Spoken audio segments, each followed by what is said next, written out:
Okay, so I got a lot of stuff. Some sad news I want to get to right now. Ricky Banderas, known as Mil Muertes, or as we know him also as Judas Macias, quits AAA. Now, he's pretty much tired of what's been happening over in AAA, over the mistreatment, and we all know that AAA has the sister other show of Lucha Underground. So it is unclear that he's going to be. Well, he is in season 4 of Lucha Underground, so we'll be seeing him in Lucha Underground in season 4. But it is unclear if he's going to be making his way over to the WWE. So we'll have to stay tuned for that. Over in Ring of Honor, CMLL star Atlantis will be making his debut on June 15th and in San Antonio, Texas, and also in the 16th in Dallas, Texas. He's competed in 1983. He's had rivalries with Villano 3 and also Ultimo Guerrero. He has appeared in Mexican movies and TV shows. So he's been around for 35 years, for a long time. So he's going to be making his a long-awaited debut. Also, Cody and Paige will be taking on the Briscoes for the tag team titles over in England, May 24th. And last but not least, I wanted to leave this at the very last part because I know that this is going to be very special. Over at NWA, Billy Corgan this week made an announcement that he's announced an event called All In. Now, this event is held in Chicago over at the Sears Center, and tickets already sold out. Within the amount of 20 minutes, it sold out. And he, yes. So not only guys like Rey Mysterio will be there, and Tessa Blanchard, also known as Tully Blanchard's daughter from the Four Horsemen, many others will be there. And Nick Aldis will be set to defend his NWA Championship against Cody Rhodes. Now, The American Nightmare. bear this in mind. His dad, his old man, wore that NWA Championship. Ah, that's pretty cool. So, what will happen if Cody Rhodes were to win that NWA Championship? So, you're going to have to find out. But here's the thing Nick Aldis, nobody told him about the event. Nobody even gave him permission. Well, he didn't even get any permission to even defend the NWA Championship. So nobody came up to him and told him, "Hey, you're going to defend that NWA Championship up against Cody Rhodes." So Nick, he's pretty pissed off about it. He's pissed off at Billy. He's pissed off at the event. He says that, you know what, I'm not under contract, unlike Cody Rhodes, who has to answer to Ring of Honor. So Nick, he thinks that there's not going to be no all-in event at all until they talk to me about it, and I get some respect. I see. I like Yeah. this. You got indie heat, man. Yeah. This is Montreal Screwjob esque. This guy's saying the event ain't gonna happen unless you guys Yeah. tell me what the hell is going on. He's got until September. He's got until September for that to happen. That's a but while away. yeah, it's gonna take a while. But yeah, I don't know. What are your thoughts on this guy? Well, the this guy. All-In pay-per-view thing, this has been a huge. This actually might be the top topic in wrestling right now, in wrestling circle, because of No, how it's John quick. Cena and Nikki Bella. No, no, Let's be honest here. that's mixed in with pop culture a little bit, so Yeah. that's why it gets enhanced. Yeah. This just being a strictly wrestling thing, it is a big deal, and it's been talked about a lot. How an indie promotion actually sold out in 20 minutes. A promotion literally put on by essentially 3 guys, the Young Bucks, and Cody. So it's impressive because everyone's saying, wrestling's not in its twilight right now. Maybe WWE isn't in its twilight, but wrestling is, I believe, is in an all-time high right now. With this kind of stuff going on, and with how New Japan Pro Wrestling gets over essentially by itself in the U.S., wrestling's at a good place right now, and this is a good example. I think this is a solid card. My only thing is this: we aren't going to be able to go to that pay-per-view. We're not going to be able to go to All In Chicago. No, we can watch it though. Yeah, how are we going to watch it? On Facebook Live and also Twitch. I don't want to do it on Facebook Live or Twitch. You know what? To be honest, normally I'd argue about that, but I don't really want to watch it on Facebook. Yeah, either. I don't want to do it. Yeah. Like you put a pay-per-view, you make me pay $40, and yeah. $40. I don't know about that. I don't even know. I know like 4 of the guys in the whole thing. Or maybe like $10. Maybe $10. Put it somewhere. Put it somewhere and let us watch it. Let us watch it. I guarantee you though, WWE is going to do a big show or do a big event around that time too, just to compete with that event. just to compete with it. I You guarantee it. but isn't that like the next pay-per-view after SummerSlam? So it probably won't be like the craziest thing. I mean, but I would do something, an NXT special show, something. Do something. Do something. I know the WWE always has tricks under their sleeves when it comes to those types of things because they don't want people competing with their brand. They don't want them competing directly with them. So I'm looking forward to it, man. I think this is going to be fantastic. I'm excited for All In. I think it looks great. The women's wrestlers there was it. We have Tessa Blanchard. Who else we got again, Eric? Rey Mysterio, they just announced it. Rey Mysterio isn't a female wrestler. Yeah, he's not. Well, no, I'm saying is that they have yet to announce more wrestlers, but the only two that they announced are Rey Mysterio and Tessa Blanchard. Okay. Have you guys heard about Tessa Blanchard having heat with Stephanie McMahon? Not at all. Apparently, no. Can you extend? Apparently, according people were saying that at the Mae Young. yeah, Dick. Apparently, people were saying at the Mae Young competition that Tessa Blanchard got into it with Stephanie McMahon. Apparently, she was tweeting or texting results of the competition to her friends, or it was talking to Dave Meltzer. Apparently, she has an attitude with all of her promotions. Apparently, because her and Ricochet just broke up. And, apparently there's a big...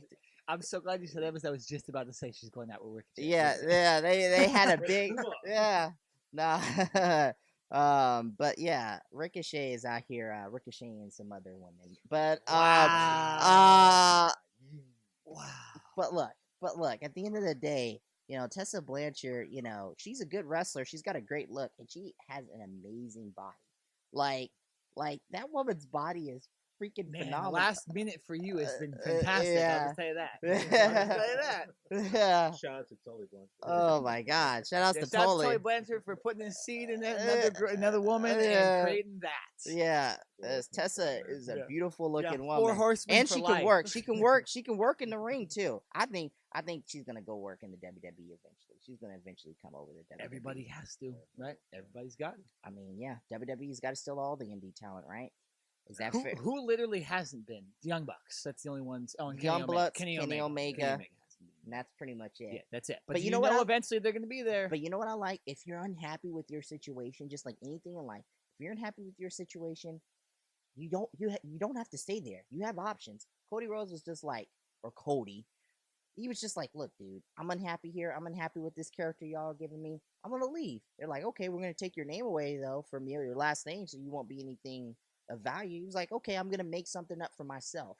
And he made the American Nightmare. And he had the Rhodes name attached to him, so people knew that. But he had to come out and create something for his brand that was different and unique. And good God, true. And he got his wife over too. Yeah, and he got his who wife was just over. a ring announcer in Yeah. WWE. But so what were we gonna say? All I gotta say to Cody is submit your legacy, kid. That's all Absolutely. I'm gonna say. Absolutely, and he's doing it on the Indies. He's not doing it in WWE. Win that NWA championship if I were you. Yeah, and the thing, and like I think I've said, and this he before. becomes more valuable then to the WWE when he does open up negotiations.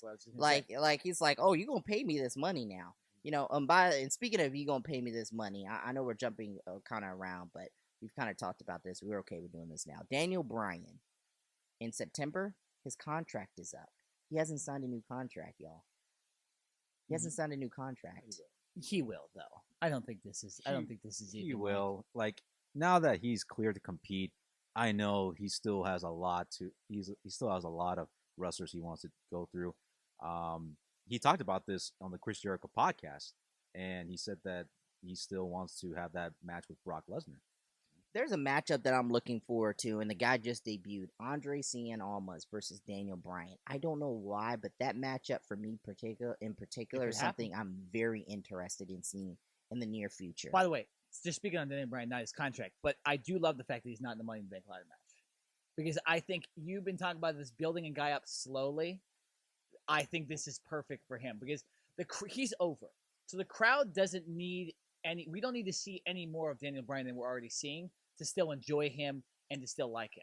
So I think having him lose, and I don't necessarily know if he needed to get pinned just straight out, but it does give more respect for Rusev, which is nice. But he didn't necessarily get pinned. The announcers mentioned how he was suffering from an injury from Big Cass. I agree, but still, getting pinned 1, 2, 3 in the middle of the ring is a statement in itself.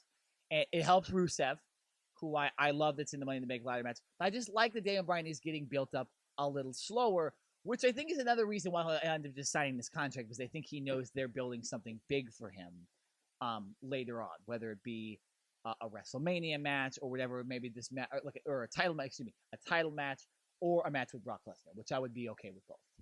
I think they'd both be great. But as far as his contract goes, I'm not sure that's even an issue. For me personally, there's value in Daniel Bryan, a lot of value in Daniel Bryan, and he's working a safer style. So, I mean, like somebody pointed this out, and I agree with them. Like, there's not a lot of promotions that have insurance for wrestlers when they get injured, and WWE has that. You know, they pay for things. They do those things. As much as we want to criticize WWE, and as much as we want to say, "Oh my God, they're doing this all because of Chris Benoit," at the end of the day, every single time I hear that name, man, the shiver goes down your spine. Yeah. You get some goosebumps. But I mean, the truth of the matter is, and the fact of the matter is, guess what? These wrestlers now are benefiting from it. They're benefiting from the multiple concussion tests that you get to go through. They're benefiting from the fact, and WWE's always kind of sort of did this, for a long time now. But they really look after you, and they really make sure that you're in good shape to go. Now, sometimes that can be, with Paige. Paige is the only one where I'm like, well, that or Brock Lesnar cracking Roman Reigns' head open at WrestleMania with elbows. No, I'm talking about Randy Orton. Randy Orton is more. It was the same thing. It's the same. No, Put a Z-Pack. Put a Z-Pack on it. No, what? What the heck? I get what he's saying. What? He's just saying put some ice on this. Look, this guy concussion, just put some ice on it. Get back in the ring next day. Yeah. Like CM Punk. Eric, I never want to wrestle for you if you're a promoter, man. Like I would be dead. Like Dr. Raymond. You do know that lawsuit with Dr. Raymond and CM Punk is coming, right? Yeah, I would be dead. Yeah. Yeah, I mean, yeah, Daniel Bryan might as well stay in the WWE if you have all these marketable matches to do. I mean, we do see a lot of Daniel Bryan. WWE. Why are we even? If he goes to the independent circuit, that's gonna suck. We're not gonna be able to see him every week. He's gonna get tons of bookings though. He's gonna make more money, and he's gonna spend more time with his family. I mean, he's working a full time. I care about myself and my wrestling and me watching wrestling. I want to see certain. Well, I mean, we see his family every week on Total Divas, Total Bellas. We're gonna see him start this week. I'm just gonna say this. I'm a selfish wrestling fan. I don't really care about what these guys want. If they're in WWE, that's what I want to see. Okay, like all these guys in the independent circle, great for them. We'll give you credit, but you still need to come back to WWE eventually, or be in the WWE, Kenny Omega, Young Bucks, because this is where you make the real money. This is where the real That's fans. Not actually true. Yes, it is. Yes, it is. Have you seen Brock Lesnar and John Cena's contracts? Okay, you cannot. That's different. That's different. But you can get yourself. Kenny Omega could get himself over enough to make that type of money. You cannot do that on the independent circuit. He's making that type of money right now. No, he's not. Yes, he is. No, he's not. He's making that money from his bookings. He's making that money from merch. How many a Bullet Club shirt walked into our restaurant the other day that I work at, and I said, "Oh, you're a fan of Bullet Club?" He's like, "Yeah, man, yeah." And I told him about our podcast. I guarantee Kenny Omega does not make as much money as John Cena. I can guarantee that. There's no. I don't even think he probably makes $1 million a year. Okay, with all the money that they make and everything, and the schedule, part-time schedule, I want to say. Now, here's the thing: are they getting enough good matches in? Because most of the Brock Lesnar's matches that he's been having, they're pretty short, if you ask me. Well, true, like, but it's part of the whole thing. I mean, you can't have a long match with Brock Lesnar unless there's weapons involved. And these are big names. These are big names that are being in the WWE. You know, guys like Brock Lesnar and John Cena and Roman Reigns, all those guys. Okay, over in the independents, you know, I think the reason why most of these guys they go back to the independents is because one, they're unhappy with what's going on in WWE with their schedule. They've been having heat with the boss, or they are just really unhappy where they're at. They're just really unhappy, and the guys over in WWE, they didn't give them enough creativity or good booking, and they said, hey, we're just going to put you in the same spot where you're going to be at. Kind of the same thing what they did to Steve Austin when he was in WCW. And they said, no, sorry, brother, that's not for you. Sorry, man, that's not for you. And they just get unhappy, they're unhappy, and then they just end up saying, you know what, screw it, I'm out of here, I'm going back to the Indies, because I'm pretty sure they'll treat me better, and, of course, I get to see my family. I think that's why people go back to the Indies. Yeah, too, because they couldn't get themselves over in WWE. Well, they don't have any. They don't have any plans for I mean, them. there's a reason John know? Cena never went to the Indies because he got himself over. There's a reason The Rock never went to the Indies. There's a reason when Stone Cold Steve Austin came to WWE, he didn't go back to the Indies. But have you noticed the time period? It's a different time period now. It's a different time period now. You have Big Cass, well, the Indies are who a big wants deal. to get himself over, and he gets heat just for beating up that midget just a little bit more.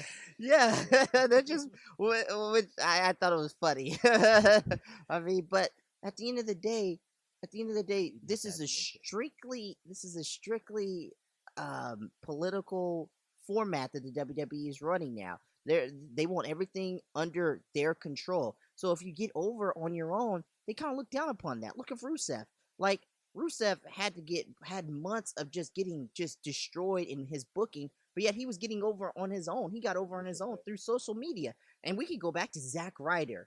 Zack Ryder was the first person who did it on his own, and they squashed Zack Ryder. Where is Zack Ryder right now? Dude, okay, I will say this: when they were in Long Island the other day, I don't get the booking decision, and I don't want to extend on this at all because we need to get to the what we want to talk about. But we need to get to the main event. Hold on. The fact that they didn't have Zack Ryder accept Seth Rollins' Intercontinental Championship challenge, and Mojo Rawley did it instead, made zero sense to me. Wouldn't you want those crowd pops? Like, I get the Owens thing because Owens and Seth Rollins, that's a good match, so you kind of want to book that maybe before. But the Zack Ryder should have came out in Long Island rather than being in the back and just discussing stuff and going woo woo woo with Kurt Angle. You know what I'm saying? I don't understand that kind of stuff. I'm pretty sure Zack wanted to go out there, but being the stubborn guys that they are, they said, hey, we're just gonna put you in the back. You're gonna like it or not. Yes. I think that's what it is. And it goes back to my point where it says, hey, these wrestlers get frustrated. They can't be doing what they want to do in the ring. They don't want to do that. And the Indies are going to say, hey, if you want to do what you want to do, go for it, man. Like, this is your moment. Seize it. I think a guy like Cody did the same thing too. And people are scared to do that in WWE. So when Big Cass goes out and says, oh, I want to add a little bit more heat for my character, and let me pound that midget a little bit more. My God, man. Let me pound that midget a little bit more. I don't even think midget is the correct word to use anymore. Jeez. Little person, excuse me. I'm sorry, pound that little person. Vince McMahon says, no, you can't do it, damn it. Like, why can't he? Why can't he get a little bit more heel heat on him in order to make himself a bigger star? Because right now, only thing that's going for Big Cass, in my opinion, is his promos and the way he's working with this character. In ring, he's awful. He is the most terrible wrestler I've seen in a very, very long time. And that's saying something. We got Mojo Riley we're watching every week. And I think he may be roasting Mojo Riley. Former Arizona Cardinal. Show some respect. I don't care about Mojo Riley. That's the reason why he sucks. That makes a lot of sense why he sucks so much. Former Arizona Cardinal. Now he has every reason why Ryan hates the guy. But here's the thing. I did see there was an interview that they gave to Matt Morgan, and he said that the blueprint. Yeah, the blueprint, Matt Morgan. He said that the blueprint. Yeah. Oh my gosh, going back in the day. Yeah, he said that. Yeah, he didn't like things like that Big Cass was doing to what Ryan said. He said that. He said that Midget. yeah, it's gonna get you in trouble, but you know what? I like it. It just shows that he's got balls. That's what he said.